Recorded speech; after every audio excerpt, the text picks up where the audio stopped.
Resupply mission tagumpay, na nakarating sa Sierra Madre. Yan ang aking ibabalita bago tayo magpatuloy. Kung bago ka pa lang sa aking channel, inaanyayahan kita na mag-subscribe, para ma-update ka palagi sa mga bago kong balita. Sa kabila ng panibagong tangkang isabotahe ang resupply mission, nagawang lusutan ng Armed Forces of the Philippines, AFP, ang mga dambuhalang barko ng Chinese Coast Guard na nakaabang sa West Philippine Sea.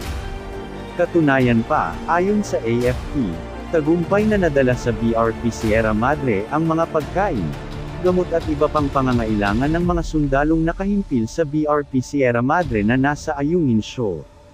Bago pa man ang kumpirmasyon sa tagumpay na misyon, namataan ng Estados Unidos sa tulong ng Automatic Identification System, ICE, ang Anilay Close Encounter, sa pagitan ng sasakyang dagat ng Philippine Coast Guard PCG, at mga dambuhalang barko ng China Coast Guard CCG, sa gitna ng makapigil hiningang resupply mission na makailang ulit ng hinarang ng mga Chino sa karagatang pasok sa 2Q00 nautical mile Philippine Exclusive Economic Zone.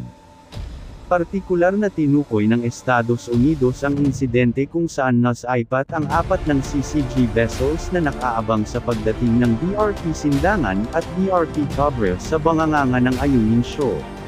Sana nagustuhan mo ang bidyong ito. Hanggang sa muling mga balita, huwag kalimutan mag-subscribe. Salamat sa panunood.